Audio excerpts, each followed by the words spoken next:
Hello, and welcome to another episode of FPL Journey to 10K, the podcasting series that looks to turn the average manager, active manager, should I say, from a finishing around the 100,000 mark to finishing in the top 10,000. And how we do with that? We use the stats that are available to us, but we also get the guidance and mentorship from one of the best players that there's ever been playing this game, world number 6 presently. That is Mr. Matthew Corbridge at FPL Corbs. Matt, you played your wildcard. How's your week been? Did it feel good? Did you do well? It's back on, isn't it? It's back on top 10K. It's back on green arrows, baby. Yeah. First good one in the whole season, right? So Yes, yeah. I'm up to heavy heights of just under 4 million. But feels good. Got to start somewhere. Good. Exactly. Yeah. Got to start somewhere. It said we both. I think we both felt the worst after we. Spoilers, but we both decided to captain Son, and the early kickoff did not go our way. But yeah, the rest of the weekend was okay with Haaland blanking. What does Gandhi say? Gandhi says, never back the early kickoff. He's a wise man. Glad you enjoyed that picture I sent you. Yeah, it wasn't a bad week, but yeah, how did you feel it went overall? Yeah, good. I think my pre-wildcard team, I had Sterling, so he got his haul. And that's kind of reassuring, right? Because we were both heavily vested in Chelsea, and we knew they had good fixtures. We know their underlying stats were good. So even though I've wildcarded him out, it's kind of reassuring that hey, I picked a streaky player, but a player who can get a haul, right? So everything that's happened this season, I don't think I've lost the touch with finding good players. But yeah, Sterling got his haul. I wildcarded him out. So I think my pre-wildcard team, I would have got rid of Saka and brought in Son, would have captained Son.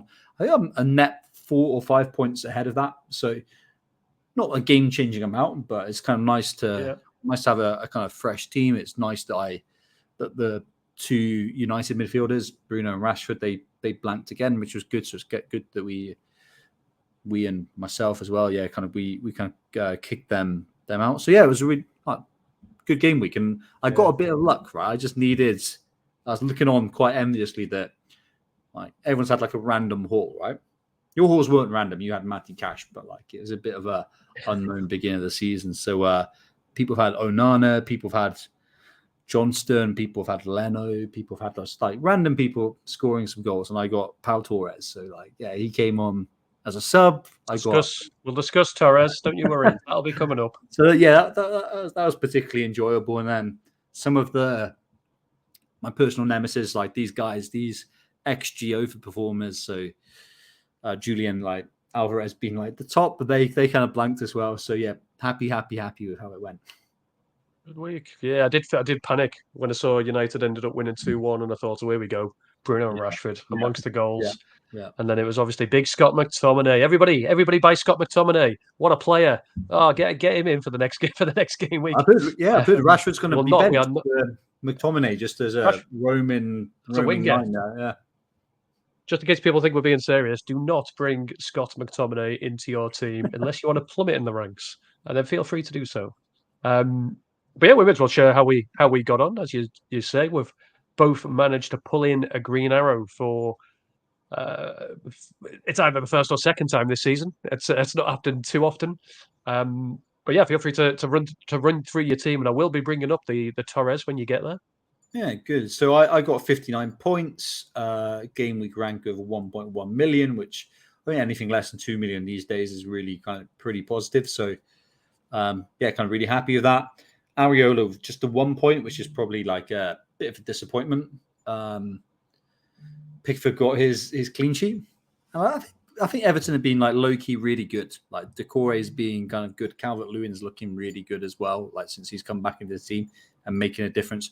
Pickford has been unlucky, right? He's been unlucky. So he got his haul. It was going to happen sometime. He got it. So fair play to people that held it. It was a okay-ish kind of fixture, I guess. But yeah, kind of went in Areola 1 point. My bench keeper was actually Strakowska from Brentford. So I could have gone Turner. If I went Turner, I would have started Turner, which it was a bit of oversight. But I wanted to save the 0.1 million. Interestingly, Flecken has. I was going to say, did you see that? Did you hear somewhere that he was going to be the new Brentford number one? I wanted to save 0.1, and I think of all the 3.9 keepers, Strakowski, I think, is the best keeper, and like Flecken has been the most dodgiest of the 4.5. So I could see Flecken being dropped, but I didn't predict he was having a random illness, right? So, like, happy days. I've got like a starting 3.9 keeper for Brentford, so that's a bit fortunate. But then, defense: Udogie 6 points, Burn 1 point, Cash 2 points, Pau Torres with his goal for. I'm a squint there. That's 10 points. Son captaincy blank now 6. So can bring up Torres. Oh, right. Did you see I was moving on for quick? some reason. Yeah, I thought you might skip by that one, but he was on your bench. Now, in all fairness, the person on your pitch was Gordon, who was obviously suspended, so you knew he was never going to play. But did you do that just to, as a wind up, so people would see 49 points before the transfers, or was there something behind it? There might not have been. I think I just like seeing. This is my best wildcard team. So Gordon's going to be my long-term starter, right? He's going to be my 11th player in my starting lineup. But I'm kind of really excited for him long-term because long-term fixtures, Newcastle look really good. Barnes is out. So I think Gordon's a really good pick. And I think his expected goal involvement is like 0.5, a bit over 0.5 per expected goal involvement per 90. So, I'm kind of really excited for Gordon. Like, I just wanted to put him there that I could have gone Neto, but Gordon, I think, is long-term a good pick. So I just wanted to see, he looks good in my team. Like, let's ignore that he's banned. So, of course, I knew he was banned. And that was one of the reasons I got Torres as a good first sub. Like, I knew he was going to come on. Didn't know he was going to score a goal, right? But you'll take it. I got lucky with that, right? So, kind of deliberately went. Take the points. Then, captaincy Son, which was a blank. Do I regret it? Of course, because Salah had he had a haul, but it was kind of game state, right? Spurs were looking really, really good. They got the red card and then went super defensive, right? And then Son's goal threat was like eliminated. So I think if they still had 11 men on the field, I'm sure Son would have scored or got a return, right? They were looking like really good, right? So Salah hauled. So happy days that kind of got him in. Maddison with an assist.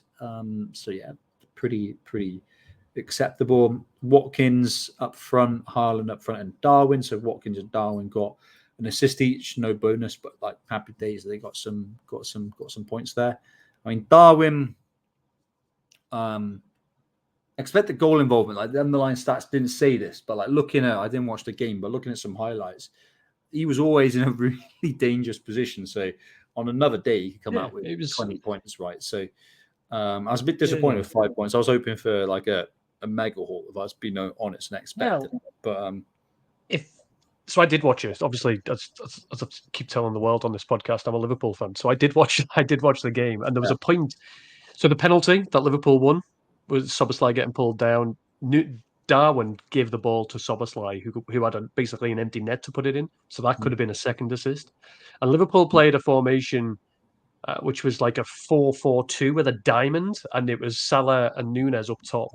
So he was more of an attacking threat in that sense when we played that formation. So I agree with you. I think he could have quite easily got more than just the one assist. He's it's a shame when he starts. You want him to have a big haul because he's got all these great underlying stats, but he's not guaranteed to start. So he played 90 minutes, which is great, right? But like 5 points, cool. You got a return, but you want it in more. But he's a great player. He's a great player. Like so, I'm kind of like, I think it's opposition dependent because he can't press like Jota or Gakpo. But I think the three that started on the weekend, that's the best three for Liverpool. And like you think that given there's now a bit more of a title type challenge, right? You want to be winning every game. I think like the best three tends to play, right? I think we saw it when it was Mane, Salah, and Firmino, right? Kind of Klopp will play the best team every game. Obviously, they're a level above their replacement options, but he did play it. So we'll see what happens. But I'm kind of really happy. I'm kind of rambling a little bit now, but 59 points, well above the game week average of 44. Happy days, kind of happy with jumped with my squad. 1.1 million in rank increase, up to 3.8 million, 433 overall. You're only 18 points behind me now. No, I I knew beat it was you. going to come. It was going. Yeah, like 3.8 million rank, right? So yeah, nice.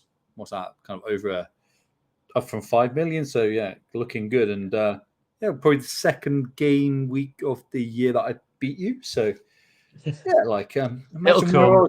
imagine where I would be if I had the luck of having Matty Cash. Like so.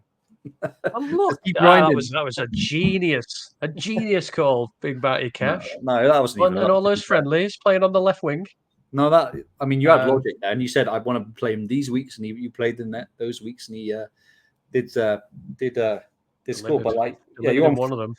You're on 49 you, so I think Pau Torres is the difference, really, right? Yeah, I think so. So yeah, 49 points for me. So 3.1 million overall, slightly above average. I think the safety score was 46, if I'm not mistaken. So a small green arrow, which to be honest, it stops the rot. I've had four reds in a row. So it was good to even a small green. I was quite happy with, and I'm happy with the squad. We'll come on to it at the end, like a very brief overview. I appreciate we'll do another pod next week, looking at our real thoughts on what we're going to do for game week 9. But I'm pretty settled with the squad. So most of the team the same as yours. I went for Areola. I do have Turner, and I went for Areola over him purely for home advantage. I like Crystal Palace. I think Crystal Palace are a good side. They can score at home. So I thought Forest away there. I think that was a mistake. Concede. Like, I reckon Palace are a prime fixture for a 0-0. Do you know what I mean? Like, I think Eze's out, right? So I think. So an interesting one then. So yeah, so I'm looking at West Ham at home, and I think West Ham are a decent side. They're up to the sixth in the league, fifth and something like that, fifth or sixth, seventh, somewhere decent. And I know Newcastle are good. Don't get me wrong, but I think West Ham. I could see West Ham holding them after their accolades in Europe with the PSG game. That's what was going through my head. I'm like, would you prefer play West Ham at home to Forest away? That was the way I looked at it. Not to hold it on one point, but I will because it's fun. Would you say Newcastle, when you're saying they're a good team? I'd say they're a great team. I mean, would you play Areola? Let's say Turner still had like Palace away. Yeah, would you play Areola against Liverpool over Turner? No, but for me, Liverpool and City have the best attacks. What about Arsenal then? So over Palace, you know what? Maybe I was blind.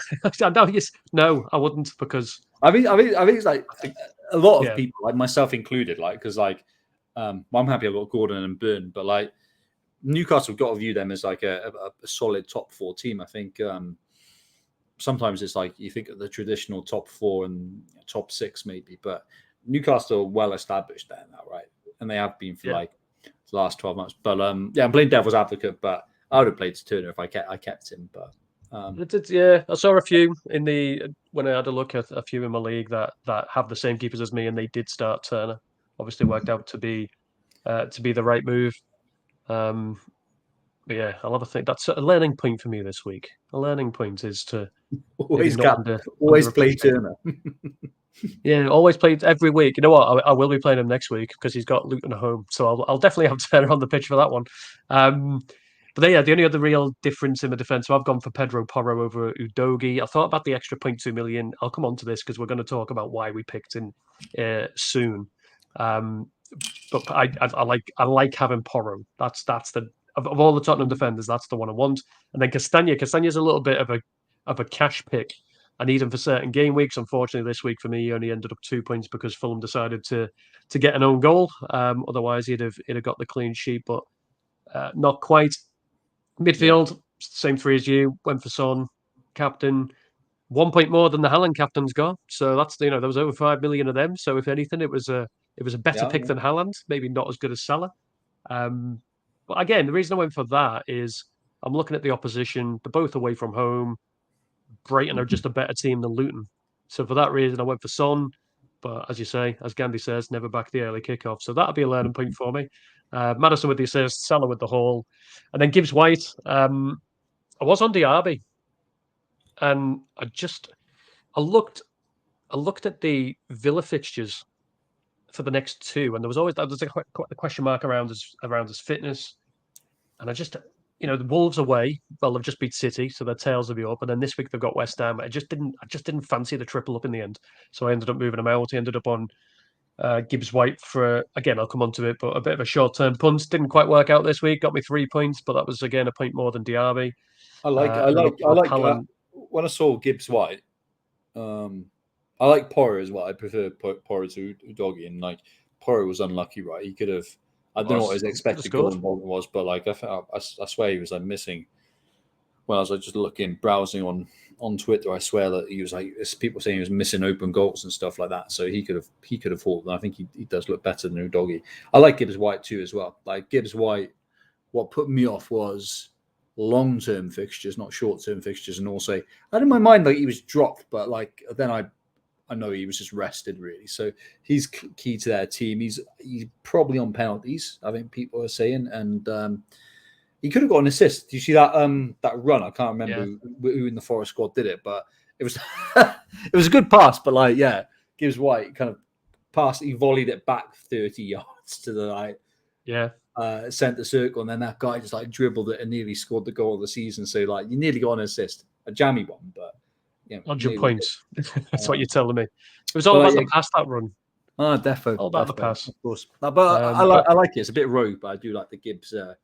Yeah, this we spoke about this over previous podcasts. So there's always some rogue option to go for in the season. He's one. Solanke's the other up top.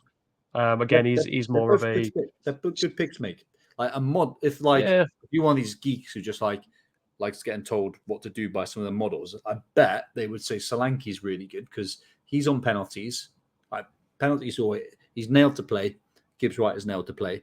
They're both on penalties, right? And they're like that talisman, right? They're gonna, if they get a goal, their goal involvement for their teams will be like 50%, right? Because they're so involved. So I think Solanke's a good pick. Gibbs White is a great pick. I think your team looks a lot better than what you were sharing last week in terms of your like some of your. Well, you say that. I had Gordon. I had Gordon in it last week, but yeah, no, I haven't got Billing anymore. He's been chucked, and then I've got Dan Burn in instead of some defender that wasn't really doing much for me. I can't think who it was. Trippier. No. What? Dan Burn came in instead of Udogie because I had 2 defenders and I went up to Maddison. Maybe that pre-wildcard team was good, but I like your Gibbs Whites in there and Solanke. Yeah. So I think I think. Yeah, you know what? They didn't deliver this week, but I'm still fairly happy to hold them for next week. Definitely. I've just looked. Pedro Porro's expected goals in that game last week against Luton 0.42. Oh, Van der Ven got 0.32 and got a goal. So there you go.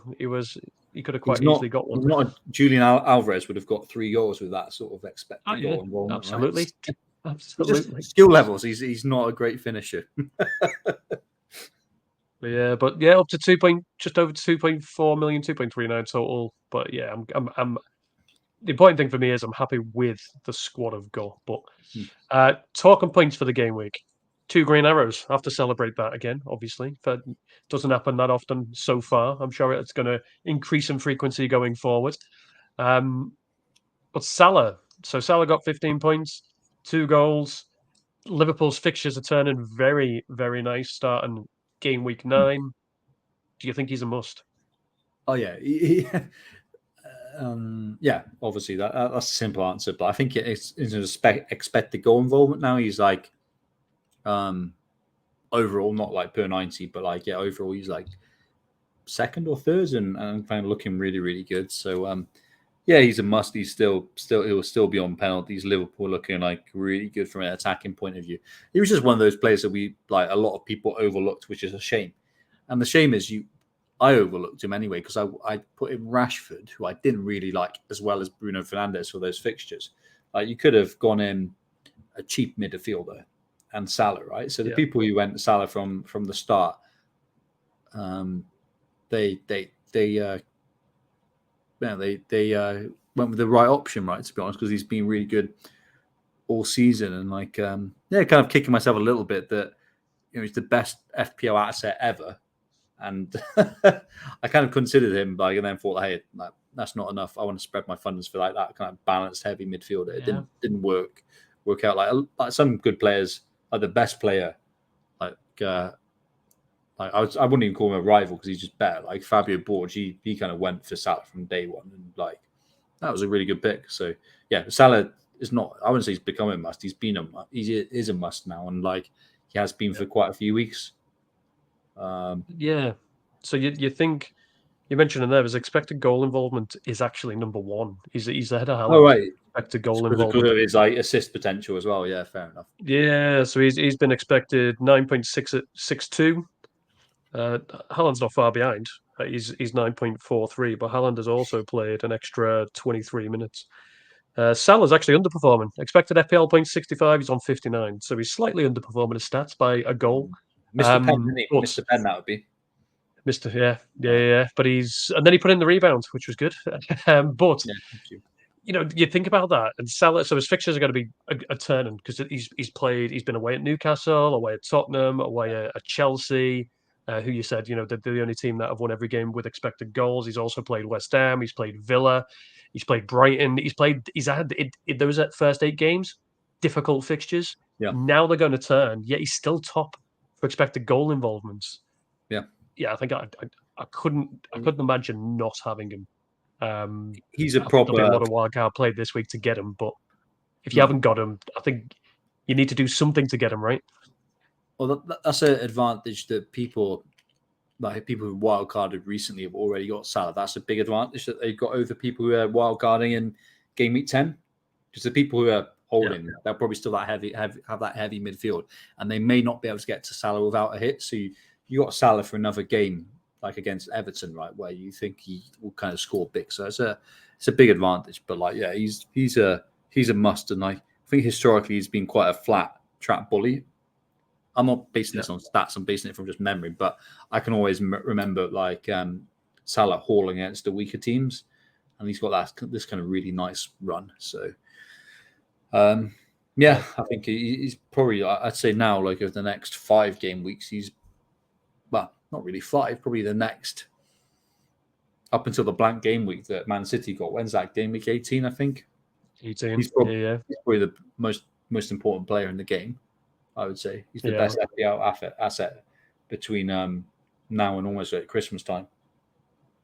Easy. Did you mention so the best asset in the game? I think, but obviously a lot of people will be thinking that's Haaland. But the next point I've made is about Alvarez over Haaland. So Haaland didn't have a shot at all against Arsenal. Haaland could have scored. There's a £7 million difference over the last 2 game weeks. Expected goals for Haaland 0.11. Alvarez is 0.28. Now, I appreciate it's a very small sample, but for the 7 million difference, do you think there's something in Alvarez over Haaland, or do you worry about the City players coming back? Alvarez's minutes might be managed, or do you just think he's nowhere near as good? I mean, Alvarez is very good. Alvarez has been very lucky. He's been a very good player, but he's also been very lucky in terms of outperforming his stats. I think he's probably been the most lucky player in terms of outperforming kind of expected goal involvement. I mean, every time he was getting a shot in some games, he was getting a goal or an assist from a kind of great pass. Minutes put that into context. Sorry. Expected assists for Alvarez this season 1.54. Actual assists 5. Yeah, exactly. It says it. Yeah. So, and it's the same with kind of expected goals and like the number of shots and actual goals he scored. But like Alvarez, I think is he a rotation risk? No, not more than any other player within City because he's playing De Bruyne's role. Like so, as long as De Bruyne is out, he's pretty safe. And I think that was kind of obvious when De Bruyne was out, right? Because last season when Alvarez started to kind of come in more towards the end of the season, it was playing De Bruyne's role. Wasn't playing as a winger, right? So I think he's probably one of the most nailed midfielders within and attackers within City. Will there be some rotation? Yeah, of course, but I don't think any more so than any other player. Is he more nailed on than Grealish, Doku, Bernardo Silva, Foden? Yeah, he's more nailed than all of them, right? So minutes risk, I'm not too concerned. Can he match Haaland? No. I mean, obviously you gave like some stats from the last game against Arsenal, which is very much game dependent, right? It was a super cagey game. Yeah. Probably the expected goal involvement for the two teams combined was like 1, right? So it was a really cagey game, right? And he was getting man-marked by a very good defender in Saliba, right? If you stretched the expected goal involvement differences between Haaland and Alvarez over the season, or even like 3 games, Haaland will be smashing. I wouldn't be surprised if it's double. Like Haaland's got it is more than double. So, yeah, exactly. So if you can afford it, kind of great. If you can't, I'd be questioning why would you want Alvarez? Like, are there other options that are more interesting? You might laugh, but like, is Watkins, a Solanke, Darwin, Nunez, are these more interesting players to have? Would be going really light up front be an option? So can Alvarez outscore Haaland? No. Over the medium term, you might in a random game week. Do you want to? Is Alvarez good value for money? Yeah. It's kind of team dependent. I mean, I like having Haaland because there's a hole in him every single game week, right? So but it's a valid option. Like Alvarez is a good asset, especially for the price, independent of Haaland. So yeah, I don't know. I have to wait and see. I know we toyed with it last week. We put up the non-Haaland wildcard draft. Did you ever seriously consider not having him? A little bit. But the main difference really was Trippier. I'd have Trippier. So really for like a non-Haaland draft, you want Trippier to be smashing it. You want Trent to be smashing it because you'd probably go for Trent, and you'd want like a Bowen. Bowen's a really good asset, to be honest. I'm kind of quite gutted I couldn't fit him in, but that's because my really poor team value. We'll talk about wildcard choices now, but like Bowen's a really good player. Bowen over Gordon for me, that would be great, right? So, but is it enough to justify not having Haaland, who will probably score not far off 40 goals this year? Probably not for me. But yeah, like, I can see the strengths in those drops. But like, you want Trippier to be smashing it every game week. You want a Bowen to be smashing it every game week. Otherwise, you're pretty vulnerable. Yeah, and if somebody's got, considering he's 90% owned, if everybody's captain him and you haven't got him and he absolutely bangs, yeah, it's gonna hurt. And it's the flex and the captaincy options, right? So there's like the Bournemouth at home game coming up relatively soon. Is that game week 11 maybe? Game week 11, like somewhere around there. You're wanting for that, and it's hard because of his price point. It's really hard to get to him. You're going to have to like move 3 players or kind of get rid of someone like a Salah. You don't want to be getting rid of Salah, right? So he's easy to move away from, but he's very hard to get back into your team, right? So, and you have to plan that over multiple game weeks. So, yeah, those were the factors. But like Alvarez is a good. He's not going to match Haaland medium term, but like, is he a good player in his own right? Yeah, of course. And somebody else up front that looks to be a good value is Isaac. So far this season, he's been the 3rd highest for expected goals with 5.09. Now you've obviously got Gordon in because you've seen the fixtures. Just for anybody that isn't aware, Newcastle's next 4 fixtures: Palace at home, then they've got Wolves, Arsenal, and Bournemouth. So against Palace, Wolves, and Bournemouth, you can see Newcastle getting goals, even against Arsenal to a degree. Do you think Isaac's being overlooked? Because he doesn't seem to be in many teams. I think actually those are tough fixtures from an attacking point of view. Like Wolves are pretty tight. Palace are very tight, but they don't score many goals themselves. So I think that's actually a tough run from an attacking point of view. But like when you like whatever season ticket that you use, if you like expand it to like the max view, like 10 game weeks, Newcastle will probably be top. So they're long-term holds. Is Isaac being overlooked? Kind of. It's just always there's that threat of Callum Wilson, right? Yeah, absolutely. There's Champions League and there's Callum Wilson, right? So they've started great. They're going to want him to kind of win that group, right? So will it be a surprise? Will it be a surprise if Isaac is benched once or twice after those Champions League games? No. Yeah. If like Do Wilson you think got it's injured, still? Yeah. Do you think it's minutes over potential points? That's what you exactly. Well, focus on. that's Minutes the over the dilemma. potential. Yeah, that's the dilemma. So I think that's going to be thing. Whilst there's European like football, like there'll be that kind of doubt about whether Isak starts every game because like Callum Wilson will come on, and if he doesn't start, he'll come on at like 60 minutes or whatnot. I mean, saying that, I've gone Darwin Núñez, and I know the rotation risk that comes with like going for Núñez, right? So is he being overlooked? Yeah, but I understand why, right? And also Isak's expected goals and some of the Newcastle players' expected goals, they're really heavily influenced, right, by some quite random game states. So do you remember like the 6-1 against Villa? Yeah, exactly that. Was it 6-1? Yeah, I made that up. It was 6-1, and that was because Tyrone Mings went off, and then their defense just like had never played together, right? And it was just like there's a chance after chance. It was so open, right? So if you got rid of that kind of game, it might look a little bit different. But Isak's a great player. There's also an 8-0 against Sheffield United. Of course. Yeah, exactly. So like I think if you got rid of those two freak results, right, it would be a lot lower. But you can say that for a lot of players. So Isak's a great player, really good team. Is he being overlooked? Yes. Is there reasons behind it? Yeah, I think so. Like, yeah. Is he better than who's a comparable player? Like, is he better than Watkins? It's a similar price to Núñez. They're both high sevens. I mean, I'd prefer Núñez just because I think Liverpool's medium, not long term, medium term fixtures are better. I think Liverpool are a better attack than Newcastle, and I think Darwin's expected goal involvement per 90 is better than anyone. Is like 1.3. It's kind of nuts. Like that is even a thing. So Isak is good, but I don't think there's the upside. So it's a tough one because it's a fair shout saying why have you gone Núñez? Because he's got the same kind of risk.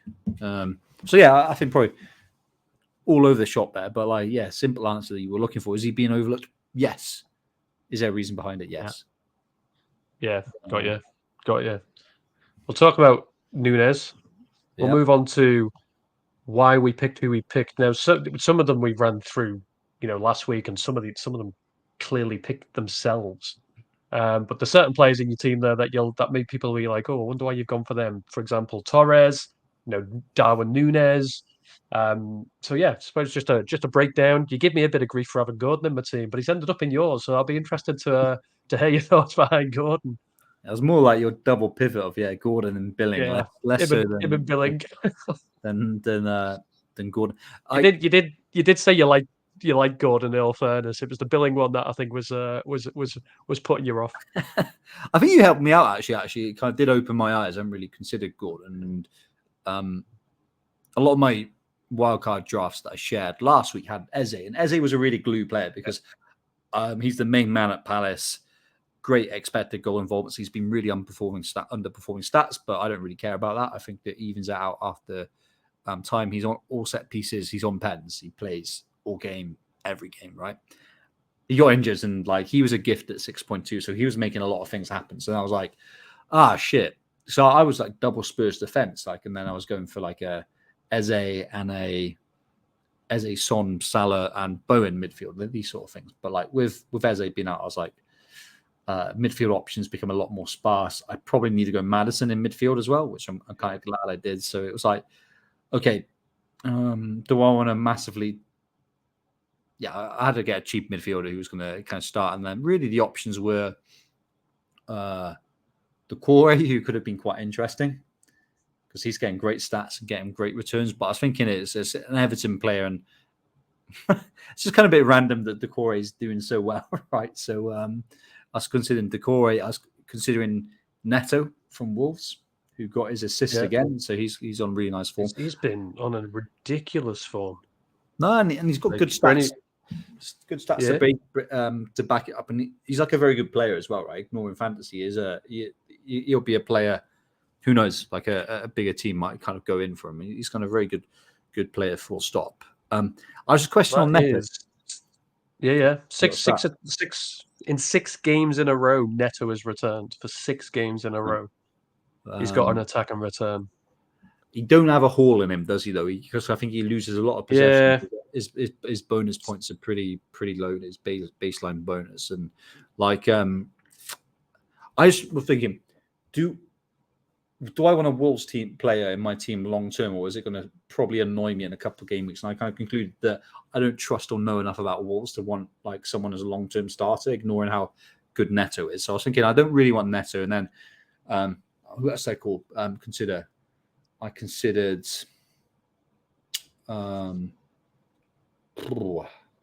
who's the penalty taker for Villa? Diaz? Douglas Luiz. Yeah, Douglas Luiz. Yeah. Luiz Diaz. Yeah. I was thinking Diaz. Yeah, Douglas Luiz. I was thinking Luis Diaz. I meant yeah.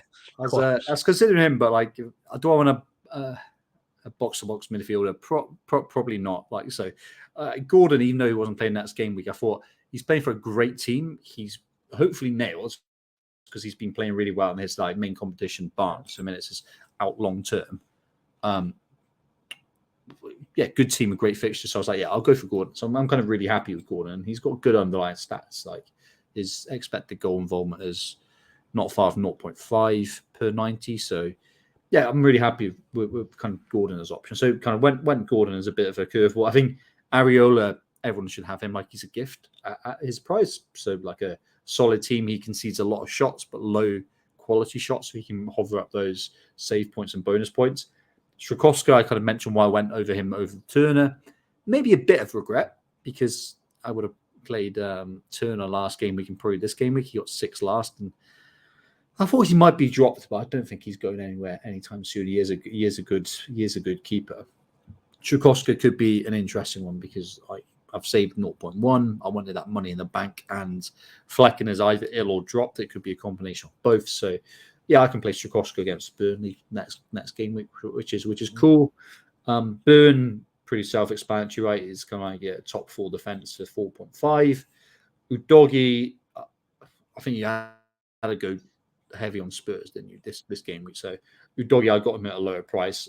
So it would have been 0.3, 0.4 difference for me to get Porro. Porro is better, but for me, not worth that amount of money.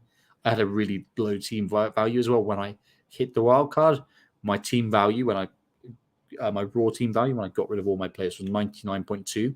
So that was thanks to Gabriel, Havertz, Reece James, all these disaster picks that I had. So I had to go hard. So yeah, Udogie over kind of Pedro Porro. For me, I'm happy with him, but Porro is better.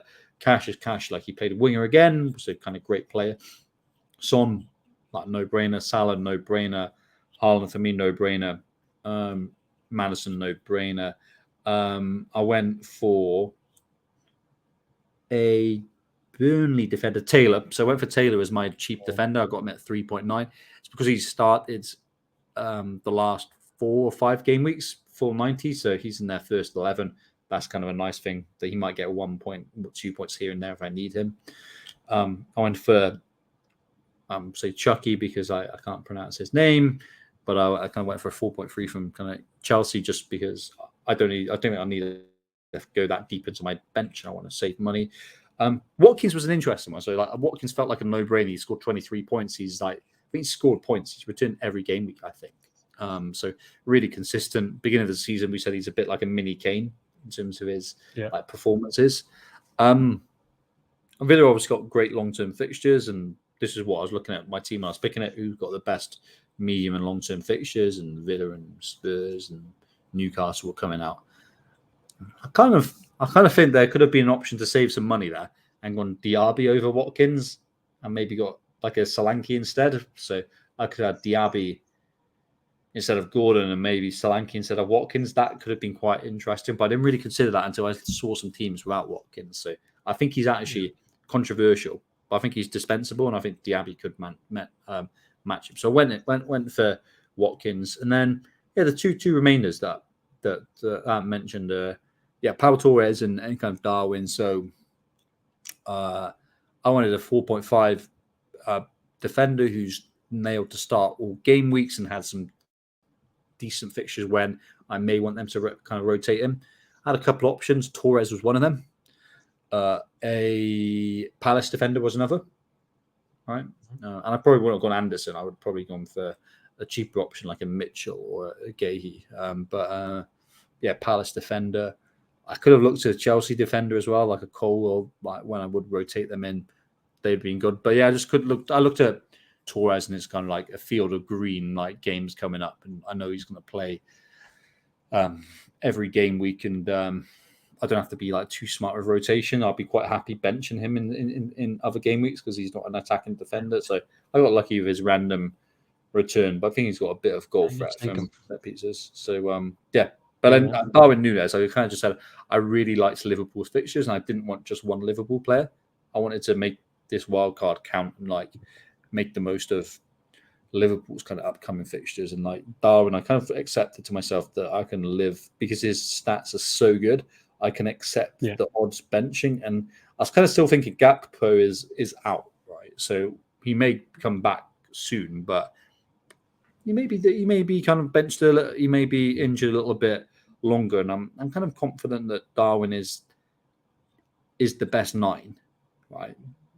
So I just kind of I just rolled for it, and I was hoping for a mega haul against Brighton. I'll be honest, which he could have had, but I think out with 5 points. But yeah, it was a bit of a random one, and I think it's one that people who follow models, they wouldn't really go for it because his expected minutes are so low. So I think a model would probably say every week, bring in Alvarez. But I'm kind of cool with Darwin. He's a fun pick, and I'm hoping I'll be able to capture like a big haul in the next couple of game weeks. So yeah, I was quite happy. I mean, regrets.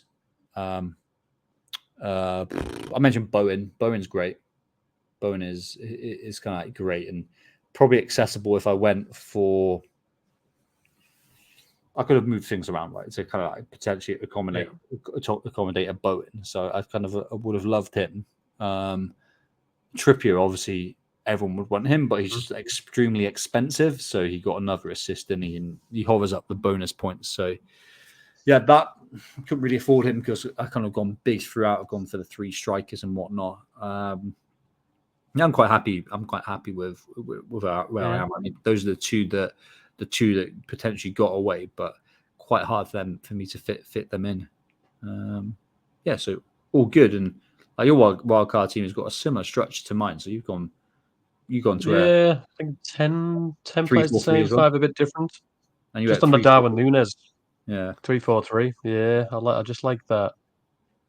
I know. Actually, I was going through 4-4-2 at one point, and then I started looking at Billing after your advice last week, and I thought, you know what? So if I can get to Solanke somehow, that's who I'm bringing in. So I'll touch on that in a second. But yeah, Darwin Núñez has played 311 minutes. What's that? 3.5 games, roughly. How many game weeks? 3 goals, 3 assists. Right after 311 minutes. So after 3.5 games worth of minutes, his expected goal involvement is 4.62. So yeah, it's not bad. That's not bad. Fair play to him. Yeah, it's the best you're ever going to see, really. Yeah. What was it? So he's delivering this season. You know, last season he was underperforming. He was like Jackson. Expected points here, actual points way down. But this season he's basically on target. I think he's 2 points ahead of his expected. So he's doing it. Everything's a predicting game. I kind of really do predict that outside of this international break game, next game week, Everton, where he may or may not start, right? So I won't be surprised if he's benched and Jota starts because Jota's banned is kind of like he's back in it. After that, I wouldn't be surprised if Núñez plays every game. Because he's quite clearly their best player in that 9 position. Yeah, I'd agree. You know, Gakpo, Jota are good, but yeah, I prefer Núñez. They're impact subs, and and both of them can play on the wings as well, right? So they're kind of rotating with Salah and Diaz as well as kind of like. They're not good enough. Do you know what I mean? They're not. If you want to be challenging for like League and Champions League, they're not good enough. So I'm sure like I'm kind of like game week 9 will be touch and go, but the next couple, which are beautiful games, I think he'd be playing them up. That's kind of what I'm gambling on. But I'm kind of I'm confident. Well, I'm hopeful. Not confident. I'm hopeful. So I agree. He is Liverpool's best number 9. I'm not. I can't agree that Jota and Gakpo aren't good enough. Especially Jota. I'm a massive Jota fan. But there you go. But yeah, no, I see. I prefer. Yeah, Nunes is the best number 9. Yeah, so looking at my team, luckily for me, if he has been dropped, I did have Flecken last week. He's obviously gone to free up a bit of money for Turner and Areola. But even looking at their fixtures, and I'm conscious that Turner will at some point potentially get replaced. But going forward from game week 9, their fixtures, but swap them between the two, are Luton, Everton, Brentford, Forest, Burnley, Everton, Fulham, Wolves, Bournemouth. I mean, that for keepers, those 10 games for keepers, I'm pretty happy with that. So I'll just switch between them until Turner gets dropped, if he gets dropped. Yeah. Most of the team picks itself. Salah, Watkins, Son, Maddison. I'm not going to go into any detail because that was obvious cash I've had since day one that he wasn't going anywhere. He's done me well this season. Porro versus Udogie. I think it was an extra 0.2 million that I had to spend to get Porro, and I think I got him early doors on the wild card, so I saved that 0.1 when he went up in value. But he's played 50 minutes less, but he's played 90 recently. Yeah. But he's got 2.22 expected goal involvement, where Udogie's on 1.61. So I feel like Porro is the more attacking threat. So that's why I thought he was worth the extra 0.2 million. Rest of the defense, Burn purely to cover Toon, least lowest costing Newcastle starting defender. So I pulled him in for that reason. Castagna, as I said before, a bit like one of my Matty Cashers, I needed him for game week 8, game week 13, and game week 15. So he'll sit on my bench now until game week 13, unless there's some injuries. And then Taylor, same as you, starting 3.9 million defender. He will sit on the bench non-stop. And then if he does get bought on, then at least I'll get something, hopefully. Rest of the midfield, so Chucky, I'll go with Chucky as well because I don't want to try and pronounce it. 4.3 million. Might get minutes. He's back from injury. He was on the Chelsea bench at the weekend. Might start to see the pitch a little bit more. Before he got injured, he started against Liverpool, for example, in game week 1. And then I think he went off at halftime in game week 2 through an injury. So he might get some minutes. So quite happy to take a punt on him. Again, he'll sit on my bench most weeks. And then my short-term punt. So Kyrie, one of our listeners, shout out to Kyrie, put me on to Gibbs White. And I started having a bit of a look. Expected goal involvement, 2.91. By far the best for Forest. Now, they do have a Langer who has played less minutes, but it looks pretty sharp as well. But it's a short-term punt. He's basically there probably until game week 10. So I'll get the Luton game out of him. And hopefully he'll do something there. But I know I want to jump. And this might be something you'll tell me off for, right? So feel free, get ready to tell me off, Matt. I know I want to jump to a Brighton defender. A Brighton midfielder in game week 10. I'll probably go to Matoma. I've got 0.9 million in the bank. I've already pre-booked Gibbs White to Matoma in game week 10. Forest fixtures go terrible. Yeah. And Brighton fixtures go really nice. So he was a short-term punt for 2 weeks before I bring in a Brighton midfielder. Basically, that's why he's there. I think Watkins and Haaland. I think it's a cool move. That I think Gibbs White probably had Forest had the probably short term, like you said, next 2 game weeks, easiest fixtures. Gibbs White, I like him. He's kind of involved. He plays every game except when he's rested, but he's had that rest now. He's probably potentially maybe on Pep. So I think it's a really good pick. I like looking at your team. Have you got money in the bank? 0.9. Yeah. I was thinking because I'm looking at my team and it's similar to yours, but I think my team is better.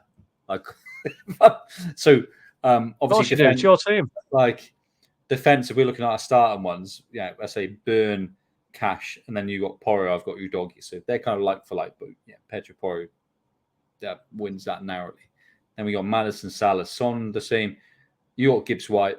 I got Gordon. I think Gordon actually edges that kind of median term. Then up front we got your Solanke versus Darwin. So I think I do prefer Darwin. There's no question about it. I prefer Darwin to Solanke. But again, so on Solanke, so Watkins and Haaland pick themselves for the fixtures, and Haaland's Haaland. Solanke for me, I'm looking at those short-term games. So he had Everton away. I appreciate he didn't do anything, but again, that was a game he could have quite easily scored in. Everton hadn't kept a clean sheet at all this season until that game week, so he could have quite easily got a goal. He's now got Wolves and Burnley at home.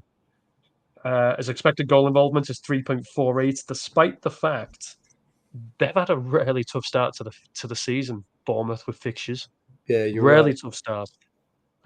He's got expected goal involvement of 3.48. So just to kind of read off those fixtures that he's had, because I was looking at it, and it's potentially the hardest start to the season. So they've had West Ham, Liverpool, Tottenham. They've had Chelsea, Brighton, Arsenal. Wow. Got away to Brentford.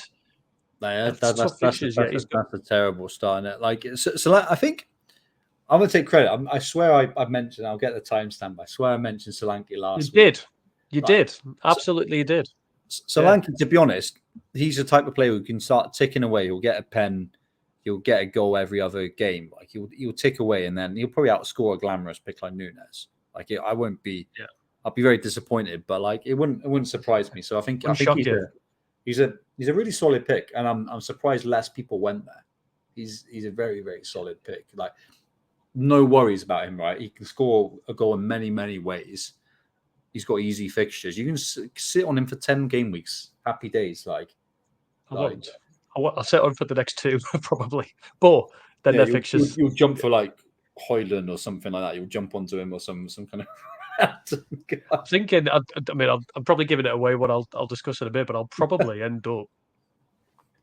I want a West Ham man. I'm not going to go to Antonio, so he's probably going to be a make weight. If I'm honest, I'll probably drop in for Archer and then get money to upgrade Chucky to a Ward Prowse or something. I don't know. I'm thinking too far down the line, but my long term is potentially there. You can't have them all, can you? You can't have them all. I think that's it. I'm looking at the fixtures. He's a set and forget for weeks. But Gibbs White, I like that move. And like Matoma, I've been thinking about how I can potentially get him in. I might have to avoid him for a bit, but I can live with that. Yeah. Brighton got really good attacking kind of stats. I think it's there's been a lot of rotation. Matoma's been somewhat immune to it, right? But like it'll be interesting when Europe really picks up pace. Who they are going to play? But Matoma's the pick, I think, for Brighton attack at the moment. I noticed March. I was going to get March because he's 0.3 cheaper, and we had that conversation prior to the season kicking off. And March's stats are generally better for expected goals, but against Liverpool, he played at left back. Now he got the assist because he took the free kick that Dunk scored. But I don't want to be buying a midfielder that's playing at left back. I know it's only because maybe a stupid man's injured, but if I'm buying a mid, I want him to be closer to goal than left back. That's true, mate. And also you want them playing, right? And this is where are they a good player? Like, because I think Matoma was pissing me off last season a little bit because I didn't have him when he had his really streaky run, but people were conflating he's a great player versus a great FPL asset. They're not necessarily the same thing. But if you're talking about expected minutes and key, like how key and irreplaceable they are to a team, Mitoma's better than March, right? I think no one can deny that. He's a better player, right? And he's probably more critical to how Brighton play, right? So he's going to have more minutes than March, I'm sure. I'm a fan of the move. And I'm probably jealously looking over because I think it'll be quite tough for me to fit him in. Yeah. But you can't have them all as long as you got other alternatives. You're looking good. So. Yeah, that's it. As long as the other picks there. But yeah, we'll come on to a very brief overview of what we're looking at next week because we'll for game week 9 because we'll discuss that properly next week. But we're also going to potentially bring in a new feature in next week, which we'll keep the listeners guessing, Matt. Keep the listeners guessing about what that new. I love bringing in new features, and we're going to move on to my favorite feature, which is questions for Matt. This is where the audience gets to submit their questions. For now until next week, and then I'll get a brand new. This won't go anywhere, but I'll get a brand new favorite feature. But yeah, this is where the audience gets to submit their questions. Big shout outs to FPL Thomas Jones, Kyrie Irving, and FPL Taxman. That's a good name, right? Oh, luckily, when you're not a builder, I'm not a builder, so luckily he's not after us. So. Yeah, correct. That's non-tax day. And then we'll come on to Woodsy, who's thrown in the transfer question of the week, which I'm interested in because I didn't touch on what I feel I've missed out on my previous squad. Trippier's definitely one because he's by far the best Newcastle asset. It was just about the money. But I think I'm going to struggle without selling a Maddison or a Son, because I'm not selling Salah, but without selling Maddison or Son, I'm going to struggle to get back to Arsenal. So I'll look forward to your question, to the transfer question of the week, your answer, should I say. But the questions. So, Kyrie talks about game week 9, and you've already kind of touched on this, but he's asking about the chances of Darwin not playing. So if you get the news, obviously he's going to be playing in South America. He's going to get back late on the Thursday. Liverpool are then the early kickoff on the Saturday against Everton. If you heard the news that he's probably going to be benched, are you going to take the gamble and start him anyway, or are you going to play Torres? Oh, that's a really good question. Because I think even if I didn't have the news, I think he's going to be benched, and Jota's back. So he's yes, the early kickoff as well. I'll tell you what your saving grace is. Diaz also plays in South America, right? Oh, who's got the game at altitude? That's what comes. That's what. Yeah. Is it Bolivia who've got You'll have to look into that. Yeah, that's an interesting one. Who are Villa playing? They're at home to West Ham.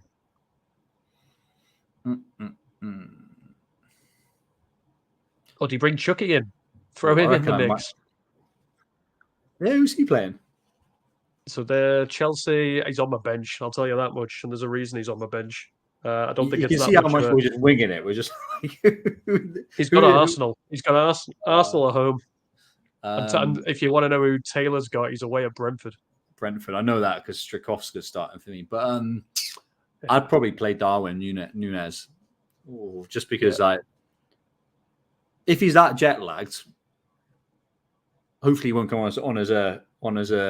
He's not replacing Diaz as a sub because he's like they're different positions, right? So you'd hope that if he comes on, the game state's going to be one where they got to chase, and like we know he's just a menace, right, in those situations. So I reckon I'll play him. I don't think Villa are keeping a clean sheet against. They're not a great defensive team, Villa, so I don't think they'll keep a clean sheet to West Ham. So I think I'll risk it and so hope he starts.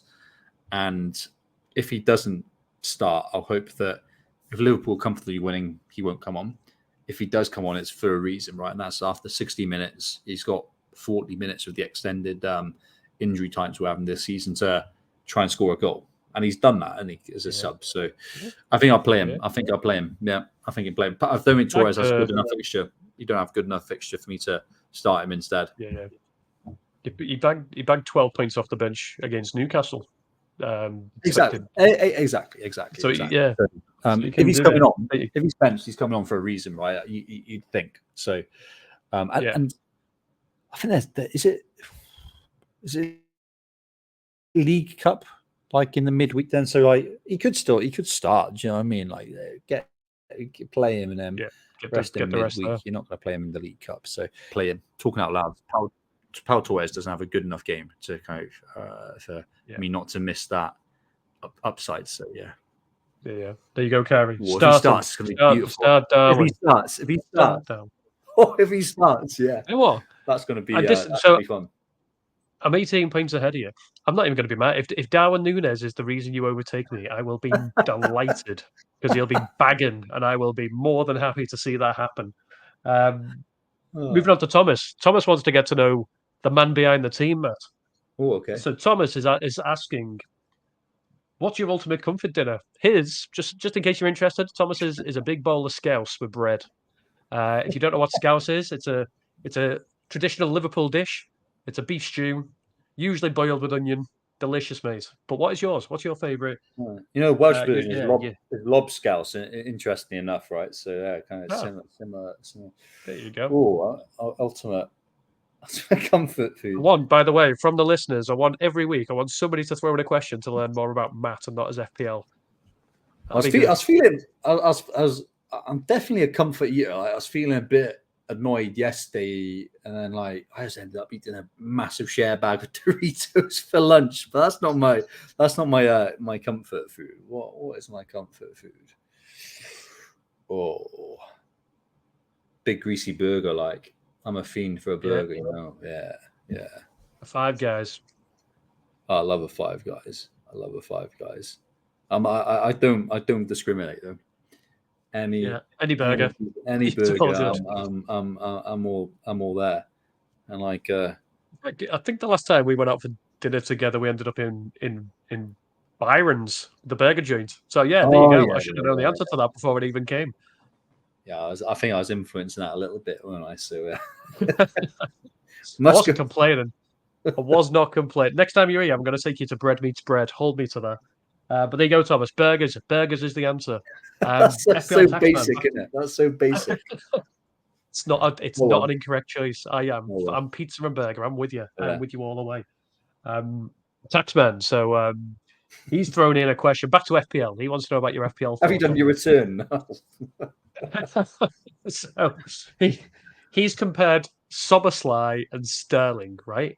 And his question for you is, and I don't think it's the right comparison, but regardless, his question is it better to get a starting decent player for a top 6 side over the best players of lower clubs? So maybe it shouldn't be Soberslay versus Sterling, but maybe a Soberslay versus, I don't know, a Gibbs White, right?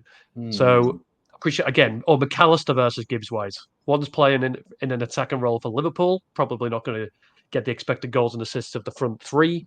One's playing for Nottingham Forest, but as a front three. Like what?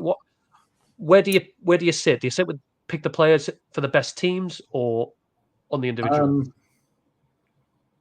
Really good question. I think it depends on the underlying stats. I haven't checked the stats. So like the midfielders for Liverpool could have great stats, but I haven't really looked in it. So like I might be proven wrong, right? They could be like top 10 and they're No.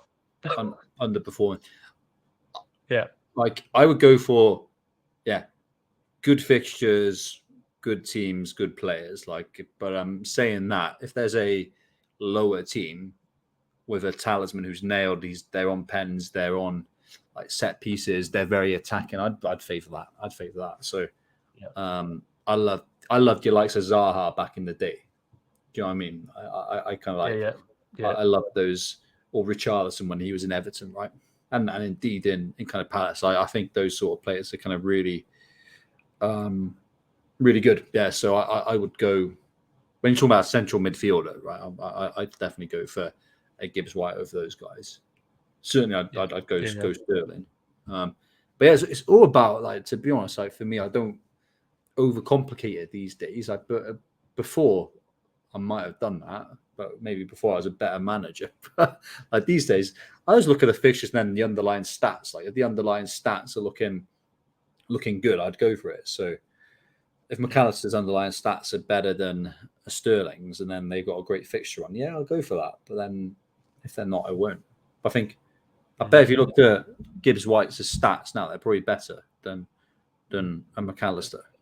So Gibbs White 2.91 expected goal involvement. I'm not too sure what McAllister's is, but I don't think he got an assist. He got an assist for Darwin Núñez against West Ham.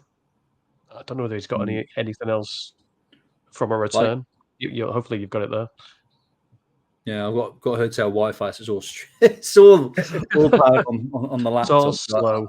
I can't get it. But I get your point. Your point is, the plays for the best teams if the form is there. Yeah.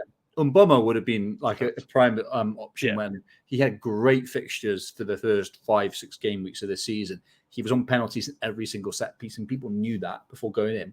But he wasn't from a glamorous club, that sort of stuff. So, like, I mean, it kind of is proven time and time again. I mean, maybe more interesting questions like Decore. If Decore had beautiful fixtures upcoming and you knew he'd be nailed as that attacking player, I'd consider him. Like, do you know what I mean? I'd consider him like over. I know he doesn't have like the amazing long-term fixtures, and that's whether his position changes a little bit with Calvert-Lewin coming back. But I'd even consider him over those Liverpool mids. Depending on stats, I'm doing this a little bit blind. I'm doing this a little bit blind. But I think I get your point though. It's the point. Look at the stats. If the team that plays for the better team have the stats, go with them. But if they don't, go with the other. as long as the fixtures are right. Exactly. I mean, of course, I went Havertz at the beginning of the season. He's played as a 8 for Arsenal, but I didn't buy him as a going in with the intent that he was 8. I thought he was going to play as the number 9. I thought he'd be nailed to play because he could play 9 or 8, and would be, if he was 8, would be super attacking. But ideally, would be playing as a 9. That obviously didn't happen. But you're going in a little bit blind then. So I made a call that you'd get minutes, which was correct. I made a call that he was going to play as a 9. He didn't, right? So I played people that are a bit further back this year, but like it's not something I want to make a habit of. There was like penalties can be a bit of a different factor. Do you know what I mean? Because like maybe that makes it a bit more interesting. There was like a Palace midfielder, wasn't he? That was really deep lying, who just got penalties week after week. I can't remember his name. Yeah, he played. Milovic, is that his name? Vujovic? Yeah. He went through half a season where he'd be playing so deep, his non-penalty stats were awful.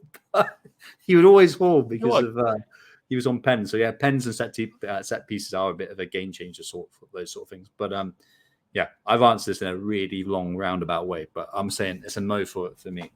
It's a no for it. What about you? What about you? Go with the forms. Yeah, I very much just go for the players that are more point scoring. Yeah, I appreciate Liverpool was only the example, but I don't see Szoboszlai and McAllister as big point scorers for FPL. So I'd prefer to have. That's why I've got Gibbs White. So because I think he's got more of an attacking output, basically. Yeah, exactly. Exactly. So yeah, that's where I go. On to transfer question of the week. FPL Woodsy. So I'm interested in this. I'm going to jump back to your team, but his question is: do you plan on getting Saka back? And what are you looking sort of between game weeks 9 and 10? Now, I'm assuming that means in terms of getting an Arsenal player back. Now, to jump back to your team, obviously you've got no money in the bank. You've got Gordon and Chucky on your bench, who obviously you can't sell for an Arsenal player. So I suppose, firstly, are you looking to get a Saka back? And if so, like, who are you sacrificing? Yeah, I'll answer the easier question. Game week 9, I'm not going to do anything, right? Because I think a part of the question was like, what plans for game week 9? Yeah. To 11. So I'll do nothing. I'll probably do 2 transfers game week 10. So like change the look and feel of my team quite a lot. The team I'm targeting is Arsenal. I think I will look for a defender. Mm-hmm. Funnily enough, Gabriel is great value. 4.7 dropped, didn't he? Or Zinchenko. I have to check the stats, but obviously Gabriel historically has always had a great set piece threat. So I'm considering Gabriel. I think I want an Arsenal mid, and I think it will probably be Saka. I have to run the stats because obviously Saka plays. Let's see his injury. Can I worry? But Martinelli's back now. Martinelli, you'd think, well, he'll play every game. There's always these things. Oh, he's a rotation threat. He's not. He'll play every game. Odegaard, I have to look at his stats. I really disliked him at the beginning of the season. He got lucky with these penalties, but I think he's increasing his attacking output just from the eye test. I'll have to check the stats. But I'll be looking at an Arsenal mid for a Spurs mid. So it depends whether it's Maddison out or Son out. They got Sheffield United game week 10, and which I think we know is probably the easiest fixture that's been in the Premier League since Norwich a few years ago when they were getting trashed. They're an awful team, aren't they? So I'm happy to ride the fixtures and kind of bring in those Arsenal players for the kind of run. Spurs gone a bit more of an average kind of run like after game week 9. It's still looking good, but I know Son outperforms his numbers, and you've always got to consider that with him. But his stats haven't been great. They haven't been out of this world. I'm kind of considering Udogie to Gabriel and Son to Saka. Yeah. I just have to look at the stats, whether Saka's worth it, or is Odegaard a better option now? Is Martinelli a consideration? Would I want to, if Martinelli's looking good, is Maddison out an option? But I'm looking for those players. It's just a question of whether it's just a defender or whether it's like Saka and Martinelli. I think the problem there is that the immediate game after game week 10, game week 11, Arsenal have Newcastle, so super tough fixture. Yep. So have to balance it out. Yep. Am I putting too much gain on one game week? But I'm sure I'll be bringing at least one Arsenal player, and yeah, Saka's probably the prime one. It's just really annoying about the penalties, isn't it? It's like I just be such a generous into his guy. mates. I know. That was actually really annoying because that's a bit of a call, wasn't it? To keep Saka, and loads of people went off Saka, and to give up 2 penalties in one game week was so frustrating. After scoring as well, he already got a goal, and was like, "Oh, he's in for a brace." No, he scored the last pen. He's definitely going to take it. Oh no, it's Odegaard. Oh no, it's Havertz. Obviously, Havertz is probably the best penalty taker there. His penalties are like impressive, like to be honest. But I get why they gave it to Havertz. It was a pity thing, but why is he going to Odegaard twice, but has taken a penalty in between? I don't really get. Is he just feeling nervous? Does he want to share? Is it just he's like, I'm going to take a breather or whatnot? It's a kind of a bit of a weird one, right? So, maybe if you're confident Odegaard's the long-term penalty taker, maybe he'd be interesting. So it's a really tough one. It's a really tough one who's the Arsenal midfielders, because I don't think Saka's stats stand up enough on their own to justify the extra cost. Tough one. But yeah, I'll be talking to the Arsenal players game week 10. There you go, Woodsy. So maybe not Saka, but definitely an Arsenal player.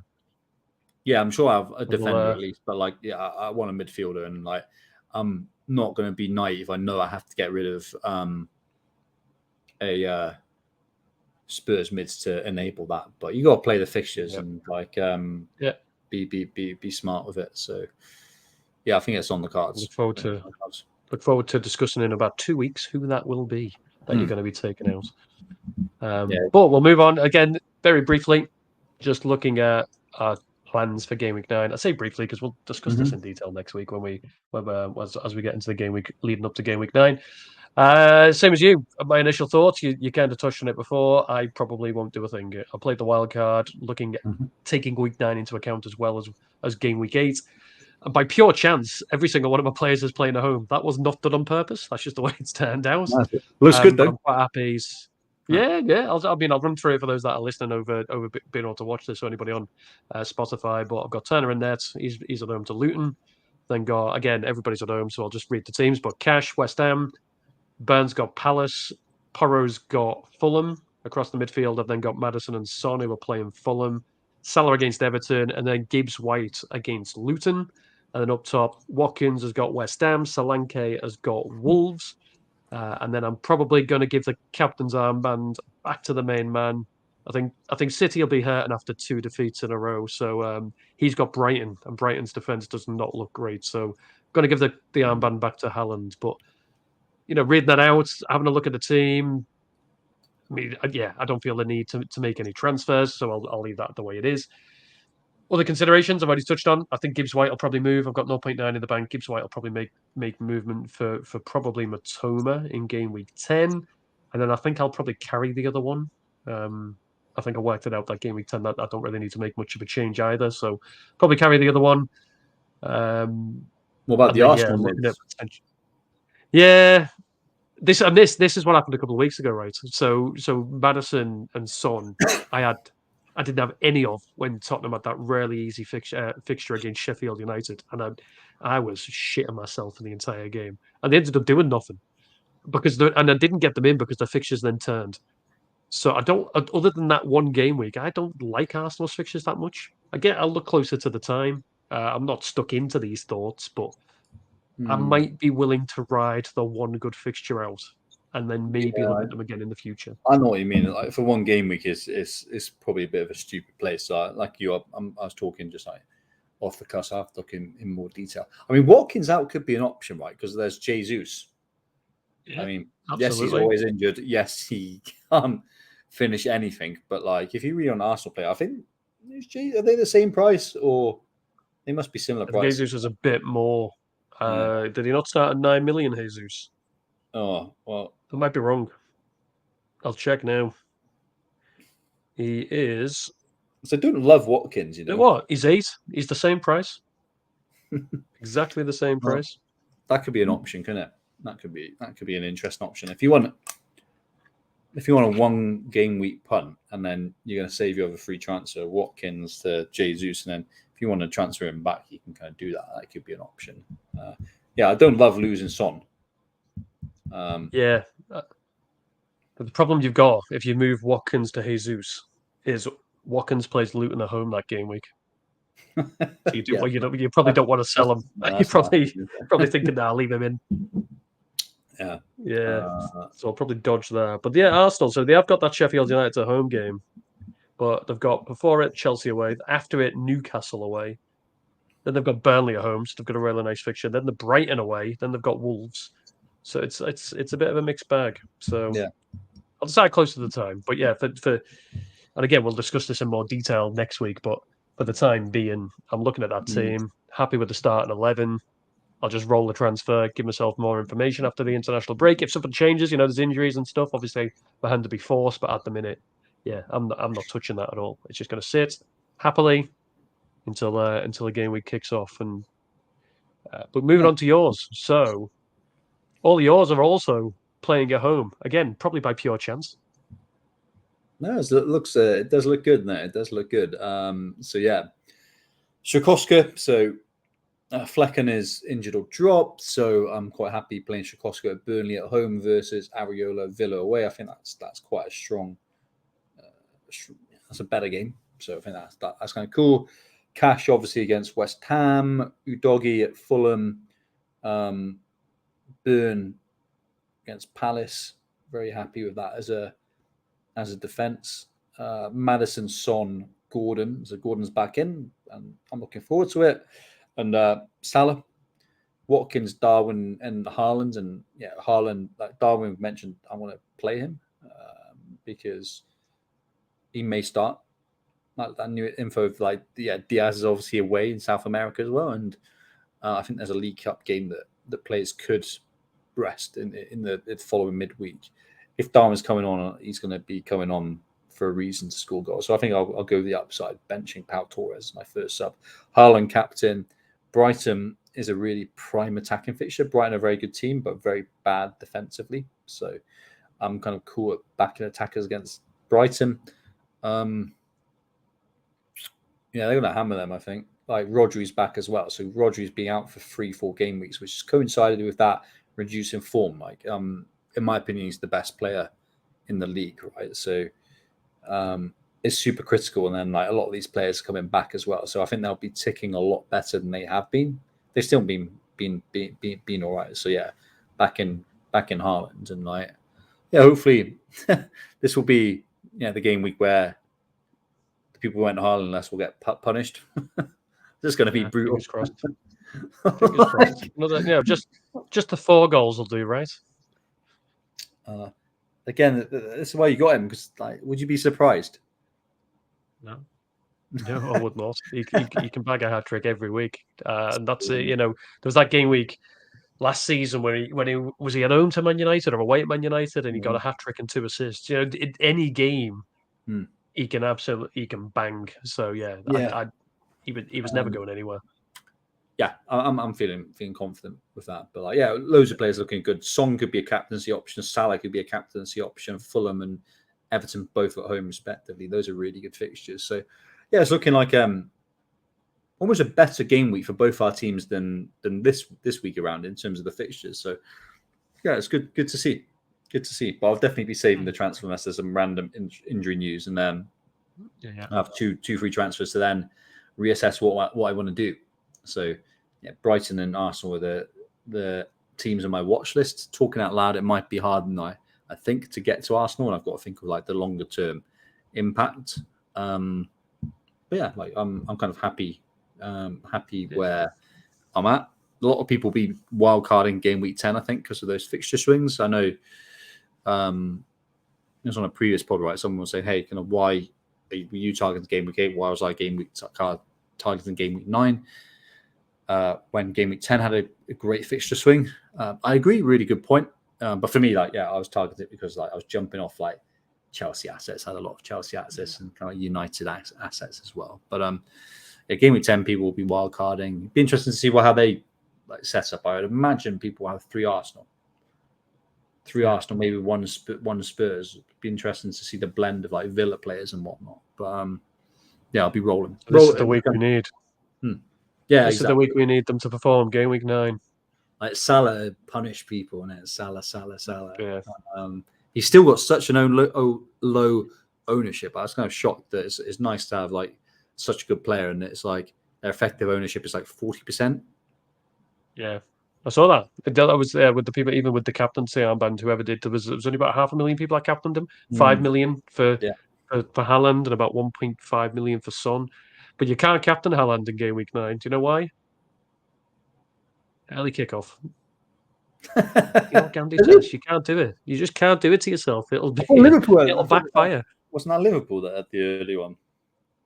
Yeah, so you can't captain Salah because if you do, he won't perform. Oh yeah, stay off him. I thought you said you can't do it. I thought Haaland's on the 3 o'clock. I thought you were saying Haaland has got the early kickoff. I'm like, no way. No, Salah can't captain the guy. You can't do it. But you're right. Like that's an important point. You know, if you, I mean, I'd put the captaincy armband on whoever I think is going to get the most points. But if players do play that, you know, defend their rank or try and gain rank, not captaining Salah, well, if he bangs, you're still going to gain rank because of that effective ownership. So yeah, it's literally like less pressure. Haaland, when he scores, is like you can't. It's really just protecting your rank. You can't really enjoy it, right? For every 5 points he scores, you gain what 10 places. Like effective ownership is so high, but a few people jumped off now. His ownership's gone down, so. Like, I want to embrace like the worst case for them. get punished because we need it. Because those guys got Trippier. They'll have Trent. Yeah, true that. Bowen. And Bowen. So you need him to bang. Like Arsenal was the really hard fixture. Brighton is one that you're looking at. Oh, they'll be worried. They'll be behind the sofa. So yeah, you need him to come through. Hopefully, that was it. Like quite simple role. Not being able to captain Haaland, which is you just can't do it to yourself, can you? So you went off there a little minute. If I spoke over you, I apologise. I didn't mean to. You went off. So there you go. You're back. So hotel Wi-Fi again, but it is right. Again, it brings it to the end because I appreciate we'll jump on this in a bit more detail next week because we'll do our team reveals and talking a little bit more data about potential options, maybe even looking at forward ahead. And obviously, we'll bring in that new feature. It's going to be the talk of the town, Matt. This new feature is going to be the talk of the town. Everybody's going to be doing it. Are you going to give me a hint? I'm intrigued myself. You know what it is, but we'll bring it in next week. Check your WhatsApp. It'll be on there. I've got memory. We'll bring that in next.